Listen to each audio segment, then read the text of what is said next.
Hello दोस्तों, स्वागत है आपका स्पार्क कोचिंग सेंटर में। तो गाइस, आज की वीडियो में हम पढ़ने वाले हैं क्लास 11th की जियोग्राफी।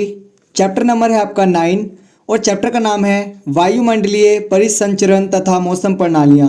ठीक है, तो आज का जो चैप्टर है वो वायुमंडल से रिलेटेड है तथा मौसम से रिलेटेड। ठीक है, तो गाइज ये आपका अभी पार्ट 1 है, इसका पार्ट 2 बहुत जल्द अपलोड हो जाएगा। और ये आपकी बुक फर्स्ट है जिसका चैप्टर नंबर अभी 9 चल रहा है। यानी कि जो इस बुक में जो टोटल चैप्टर है वो 14 है और फिर सेकंड वाली बुक है उसमें 6 हैं। ठीक है, तो मतलब सभी जो वीडियोस हैं वो आपको नेक्स्ट वीक तक आपको सारी मतलब कि जो पार्ट 1 है वो मिल जाएंगी और पार्ट 2 भी हम बहुत जल्दी यहाँ पर अपलोड करने की कोशिश करेंगे। लाइक जैसे ही आपका ये पार्ट 1 अपलोड होगा उसके ठीक नेक्स्ट डे से हम इसका पार्ट 2 भी अपलोड करने की पूरी कोशिश करेंगे। ठीक है, ये मेरा फ़ोन नंबर है 8178988103। आप इस पर कॉल कर सकते हैं। अगर आपको PDF रिलेटेड कोई भी इश्यू हो रहा हो तो आप इस नंबर पर कॉल करके बिल्कुल अपनी क्वेरी को सॉल्व करवा सकते हैं। तो आइए स्टार्ट करते हैं आज की वीडियो। तो दोस्तों मैं आपको बता दूं, यहाँ पर अब हम पढ़ेंगे यहाँ पर महत्वपूर्ण जानकारी, यानी कि चैप्टर में जो भी महत्वपूर्ण चीज़ें हैं उनके बारे में जानकारी एकत्रित करेंगे। आइए देखते हैं। एक इकाई क्षेत्र पर वायु स्तंभ के भार को वायुमंडलीय दाब कहते हैं। मतलब कि एक इकाई क्षेत्र पर जो वायु स्तंभ के जो भार होते हैं ना उसे क्या कहा गया है, वायुमंडलीय दाब कहा गया है। ठीक है, आगे वायु दाब को मापने की इकाई मिलीबार कहलाती है। जो वायु दाब को नापती है ना उसे क्या कहा जाता है, उसे कहा जाता है मिलीबार। क्या कहा जाता है, मिलीबार। ठीक है, आगे देखिए बता रखा है मानसूनी पवनों का वह तंत्र है जो मौसम के परिवर्तन के साथ अपनी दिशा भी बदल लेता है। जो मानसूनी पवनें हैं वो क्या करते हैं, मौसम के अनुसार क्या करते हैं, अपनी दिशा को भी बदल लेते हैं। ये सामयिक पवन की श्रेणी में आता है। ये किस में आता है, ये सामयिक पवन की श्रेणी में आता है। ठीक है, आगे देखिए बता रखा है उत्तरी भारत और पाकिस्तान के मैदानी क्षेत्रों में गर्मियों के दिनों में दोपहर बाद आती गर्म तथा शुष्क हवा पश्चिम से पूर्व दिशा में बहती है, इसे लू कहते हैं। मतलब लू क्या होती है, तो ये आपका पूरा आंसर लिखा हुआ है। समझ में आ गई बात। चलिए आगे देखते हैं। बता रखा है 3 प्रकार की स्थानीय पवनें हैं। पहली व्यापारिक पवनें, दूसरी पछुआ पवनें और तीसरी ध्रुवीय पवनें। ठीक है, मतलब 3 तरीके की क्या है, पवनें हैं जिसमें पहली है व्यापारिक, दूसरी है पछुआ पवनें और तीसरी है आपकी ध्रुवीय पवनें। ठीक है, अब चलते हैं हम थोड़ा सा आगे और पढ़ते हैं महत्वपूर्ण प्रश्न।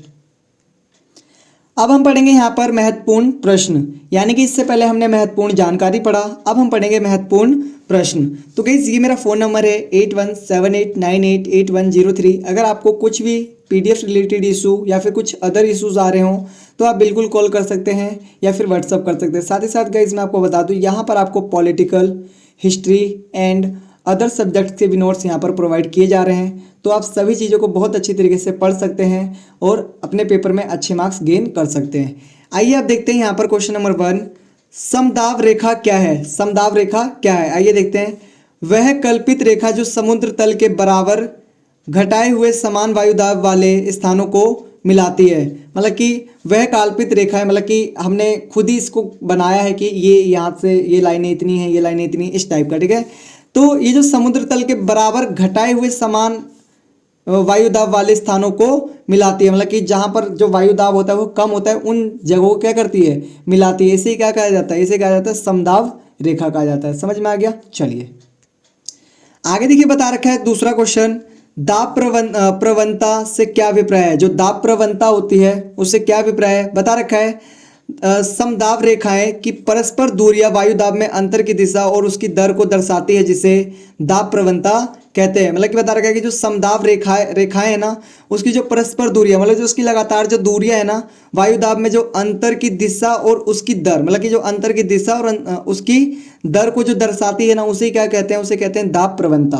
क्या कहते हैं, दाब प्रवणता। ठीक है, चलिए आगे देखिए क्वेश्चन दिखा रखा है तीसरा, कोरियालिस बल क्या है। कोरियालिस बल क्या है, बहुत बार क्वेश्चन आ चुका है पेपर में, तो अच्छे से प्रिपेयर करके जाइएगा ताकि कहीं ना कहीं आप पेपर में इजीली इन क्वेश्चन से अच्छे मार्क्स गेन कर सके। ठीक है, दिखा रखा है आंसर, हवा की ठंडी होने से उसका घनत्व बढ़ता है। जो हवा ठंडी होती है तो उसका क्या हो जाता है, जो घनत्व होता है वो ज़्यादा बढ़ जाता है, जिससे भारी होकर वह नीचे उतरती है। जिससे भारी होकर क्या होती है, वो नीचे उतरती है। पृथ्वी के घूर्णन के कारण ध्रुव की ओर जाने वाली हवा पूर्व की ओर विक्षेपित हो जाती है। इस विक्षेपित करने वाले बल को कोरियालिस बल कहते हैं। मतलब कि जो हवा है उस पर जो दबाव पड़ता है उसके कारण क्या होती है, वो विक्षेपित हो जाती है, जिसको ही क्या कहते हैं, इसे ही ये जो बल है ना, ये जो बल लग रहा है, इसे ही क्या कहा जाता है, इसे कहा जाता है कोरियालिस बल। समझ में आ गई। चलिए आगे दिखा रखा है क्वेश्चन नंबर 4, ध्रुवीय पवनें क्या है। अब बहुत इंपॉर्टेंट क्वेश्चन है, पेपर में आने के चांसेस हैं, आ भी चुका है। तो जो ध्रुवीय पवनें हैं वो है क्या, आइए देखते हैं। आगे दिखा रखा है क्वेश्चन नंबर 4, ध्रुवीय पवनें क्या है। ध्रुवीय पवनें क्या है, बता रखा है, ध्रुवीय अक्षांशों में ठंडी संघन वायु का ध्रुवों पर अवतलन होता है। क्या होता है, अवतलन होता है, और मध्य अक्षांशों की और ध्रुवीय पवनों के रूप में प्रवाहित होती हैं। इन्हीं को ध्रुवीय पवनें कहा जाता है। समझ में आ गया। चलिए वेरी गुड। आगे देखते हैं, 5वां क्वेश्चन है, भूमंडलीय पवनों का प्रारूप किन बातों पर निर्भर करता है। जो भूमंडलीय जो पवनें होती हैं उनका जो प्रारूप है वो किन बातों पर निर्भर करता है, आइए बता रखा है। पहला दिखा रखा है, वायुमंडलीय ताप में अक्षांशीय भिन्नता। ये जो भूमंडलीय पवनें हैं इसका जो प्रारूप है, कैसे पता लगता है कि वायुमंडलीय ताप में अक्षांशीय भिन्नता, जो वायुमंडल का जो ताप है उसमें जो अक्षांशीय भिन्नता जो दिखती है ना, उसके कारण कहीं ना कहीं ये जो पवनें हैं वो थोड़ी सी डिफरेंस होती हैं, थोड़ी सी अलग होती हैं। ठीक है। दूसरा, वायुदाब पट्टियाँ की उपस्थिति, जो वायुदाब पट्टियाँ हैं उसकी क्या है, उपस्थिति के कारण होता है। ठीक है, ऐसा। आगे तीसरा दिखा रखा है, वायुदाब पट्टियों का सौन किरणों के साथ विस्थापन। मतलब कि जो वायुदाब पट्टियाँ हैं उनका जो सौन किरणों के साथ जो विस्थापन होता है उसके कारण जो भूमध्य पवनें हैं उसका प्रारूप तय होता है। ठीक है, निर्भर करता है। आगे दिखा रखा है 4, महासागरों व महाद्वीपों का वितरण। जो महासागर अलग अलग तरीके से फैले हुए हैं, अलग अलग अक्षांश में, देशांतर रेखाएं पर है, और जो महाद्वीपों का वितरण है उसी के अनुसार इसको क्या है, इसका पृथ्वी का घूर्णन भी मैटर करता है। ठीक है। जो महासागर है, जो महाद्वीप है वो अलग अलग वितरित है। मतलब कि कोई महाद्वीप इधर है, कोई इधर है, कोई महासागर इधर है, कोई उधर है। ठीक है, इस टाइप का, मतलब कोई दक्षिण में, कोई पश्चिम में, कोई पूर्व में, कोई उत्तर में। तो इसके कारण भी क्या होता है, कहीं ना कहीं जो भूमंडलीय पवनें हैं उन पर इम्पैक्ट पड़ता है, उनका इम्पैक्ट पड़ता है। ठीक है। आगे बता रखा है 5वां, पृथ्वी का घूर्णन। जो पृथ्वी का घूर्णन है उसके कारण भी कहीं ना कहीं जो भूमंडलीय जो पवनें हैं उसके प्रारूप में क्या पड़ता है, डिफरेंस पड़ता है। ठीक है, प्रभाव पड़ता है। आगे देखिए दिखा रखा है क्वेश्चन नंबर 6, चक्रवात एवं प्रति चक्रवात में अंतर बताइए। चक्रवात क्या होता है और जो प्रति चक्रवात होता है उनमें अंतर बताना है। तो देखिए पहला दिखा रखा है, चक्रवात, जब किसी क्षेत्र में निम्न वायुदाब स्थापित हो जाता है और उसके चारों ओर उच्च वायुदाब होता है तो पवनें निम्न दाब की ओर आकर्षित होती है। मतलब बता रखा है कि जब किसी क्षेत्र में क्या होता है कि जो निम्न वायुदाब है ना वो स्थापित हो जाता है, मतलब कि वहाँ पर वो घूमने लग जाता है। ठीक है, स्टे होकर लेता है वहाँ पर, और उसके चारों ओर उच्च वायुदाब हो जाता है। मतलब कि वो जो निम्न वायुदाब है उसके चारों ओर क्या हो गया, उच्च वायुदाब हो गया, तो पवनें निम्न दाब की ओर आकर्षित होती है। जो पवनें किसकी ओर जाएंगी भाई, निम्न दाब की ओर जाएंगी, मतलब ज़्यादा से कम की ओर जाएंगी। ठीक है। एवं पृथ्वी की घूर्णन गति के कारण पवनें उत्तरी गोलार्ध में घड़ी की सुइयों के विपरीत तथा दक्षिणी गोलार्ध की सुइयों के अनुरूप घूम कर चलती हैं। मतलब कि यहाँ पर क्या होता है, बिल्कुल अपोजिट दिशा में चलने लग जाती हैं। ठीक है, ये क्या कहलाता है, ये कहलाता है चक्रवात कहलाता है। समझ में आ गया। चलिए आगे दिखा रखा है, परिचक्रवात।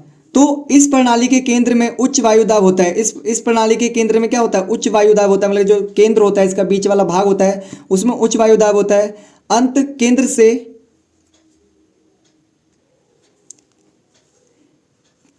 इस प्रणाली के केंद्र में उच्च वायुदाब होता है, अंत केंद्र से पवनें चारों ओर निम्न वायुदाब की ओर चलती है। मतलब कि इसमें क्या होता है, जो केंद्र में आ जाती हैं वायु, जो उच्च वायुदाब वो केंद्र में होता है, और वहीं से जो हवाएं हैं वो क्या चलती हैं, अलग अलग दिशाओं में चलती है, चारों तरफ चलती है। तो ये क्या कहलाता है, परिचक्रवात कहलाते हैं। ठीक है।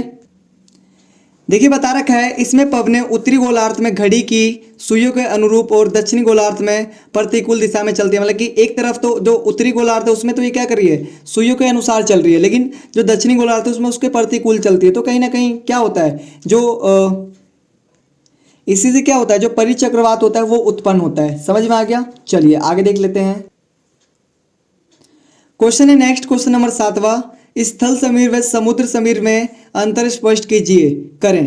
ठीक है, जो स्थल समीर है वो जो समुद्र समीर है उसमें क्या स्पष्ट करना है, अंतर स्पष्ट करना है। तो देखिए पहला दिखा रखा है, स्थल समीर रात में चलती है जबकि समुद्र समीर दिन में चलती है। जो स्थल समीर होती है वो रात को चलती है, जो आपकी समुद्र समीर होती है वो कब चलती है, वो दिन में चलती है, ठीक है, मतलब रात और दिन का फर्क है इसमें, ठीक है। आगे दिखा रखा है स्थल समीर स्थल से समुद्र की ओर बहती है, मतलब जो स्थल समीर होती है वो कहाँ से, स्थल से समुद्र की ओर बहती है। आगे दिखा रखा है जबकि समुद्र समीर समुद्र से स्थल की ओर बहती है, मतलब दोनों अपोजिट कार्य करते हैं, एक स्थल से समुद्र में जा रही है और एक समुद्र से स्थल पर आ रही है। आगे देखिए बता रखा है तीसरा, रात में स्थल ठंडा होकर उच्च दाब बनाता है, दिन में स्थल जल्दी गर्म होकर निम्न दाब बनाता है, इसी दाब अंतर में दोनों समीर चलती हैं। मतलब देखो जो रात होती है उसमें ठंडा होकर क्या बनाता है, उच्च दाब बनाता है, और जो जब दिन होता है तो स्थल क्या बनाता है, गर्म होकर निम्न दाब बनाता है, ठीक है। और इसी कारण ये जो अंतर है वो जो समीरें हैं वो अलग अलग तरीके से चलती हैं, ठीक है। आगे देखिए दिखा रखा है क्वेश्चन आपका 8वां, कोरियालिस बल पवनों की दिशा को प्रभावित करता है, स्पष्ट करें। जो कोरियालिस बल है वो पवनों की दिशा को क्या करता है, प्रभावित करता है, कैसे करता है बताना है, ठीक है। नेक्स्ट है कोरियालिस प्रभाव किस प्रकार पवनों की दिशा को प्रभावित करता है। जो कोरियालिस बल है वो किस तरीके से जो पवन है उसकी दिशा को प्रभावित करता है। तो दोनों का इस क्वेश्चन एक ही है, आंसर देखो क्वेश्चन बिल्कुल डिट्टो है और आंसर भी दोनों का, सॉरी क्वेश्चन दोनों अलग वैसे हैं लेकिन मीनिंग दोनों का सेम ही है, ठीक है। मतलब क्वेश्चन पूछा हो ही जा रहा है लेकिन इसका जो आंसर होगा वो एक ही होगा, ठीक है। तो यहाँ पर थोड़ा सा कंफ्यूज मत होइएगा, आप पढ़ के जाइए, कोई सा भी क्वेश्चन आ सकता है, किसी भी टाइप का क्वेश्चन बन सकता है। तो गाइस आज के लिए इतना ही, ये जो पार्ट 2 है इसका बहुत जल्दी अपलोड कर देंगे, तो चैनल के साथ बने रहिए और सीखते रहिए। अगर अभी तक चैनल को सब्सक्राइब नहीं करा है तो चैनल को सब्सक्राइब कर लीजिए ताकि इसी तरीके की आने वाली वीडियो आपको मिलती रहे और आपकी बढ़िया तरीके से प्रिपरेशन हो सके। तो मिलते हैं नेक्स्ट वीडियो में, तब तक के लिए टाटा बाय बाय, जय हिंद जय भारत।